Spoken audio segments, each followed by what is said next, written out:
اللي بعده. اللي بعده. ماشي.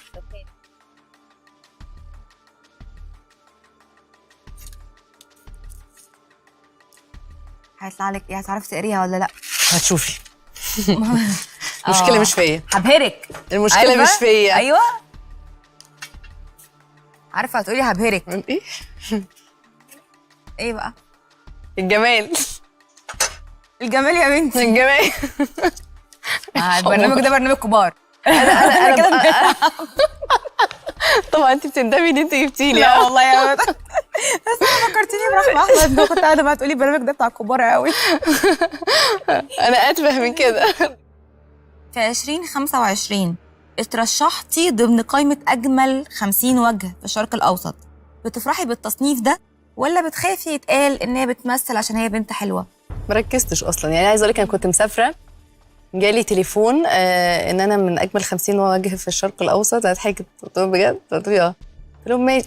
ما ركزتش قوي، قفلت المكالمه وكملت خروجتي. ولما رجعت بدأت بقى لقيت الصحفيين كلهم بيكلموني وناس كتير قوي منزله وكده. فلما بدأت اركز طبعا الموضوع فرحني قوي قوي قوي، لان الجمال ده حاجه كبيره قوي من عند ربنا، نعمه كبيره لكل الناس، يعني كل الناس جميله. بس انا حسيت ان لو على الشكل فمصر، يعني مصر كلها هتاخد جايزه. جمالك ساعدك في دخول الوسط؟ لا خلي بالك، اصلا انا دخلت الوسط وانا طفله، ما كانش ما حسيتش، لا ما حسيتش ان جمالي، يعني لو انت شايفه حسيت ان انا نرجسيه قوي جمالي. لا يعني ما حسيتش ان هو كان ليه سبب، بس انا حسيت ان لما جات لي الجايزه دي اتبسطت. حسيت ان انا اقول لك حاجه، انا شفتها من منظور تاني خالص. اللي هي ايه؟ حسيت ان انا عملت ادوار كويسه فقربت الناس مني فشافتني جميله، لان حسيت ان الجمال نسبي. لو هندي جايزه جمال فكلنا حلوين، كلنا شكلنا حلو، كلنا مختلفين، كل واحده ليها شكلها، ليها ستايلها، ليها.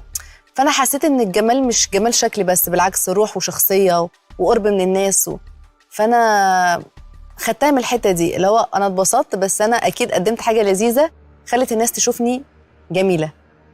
بس برضو الشكل الحلو يعني في الشغل بالذات بيديكي بيساعد مساحه وبيساعد. طبعا اكيد بيساعد اكيد، بس هو بيساعد دلوقتي، لكن في بداياتي انا كنت زي ما اقول لك، انا كنت بمثل عندي 19 سنه، فمهما كنت ايه ما فدلوقتي ممكن انا بقالي كذا سنه مركزه في شكلك اكتر، في شكلي، مركزه في اني اطلع اركز اكتر في لبسي، في طريقتي، في ادواري، فده ممكن بدات الناس تركز من سنتين، لكن فيما قبل انا كنت يعني زي ابو العروسه بتاعي، فما كنتش مركزه في الحته دي، مش مركزه في الشكل والستايل قوي.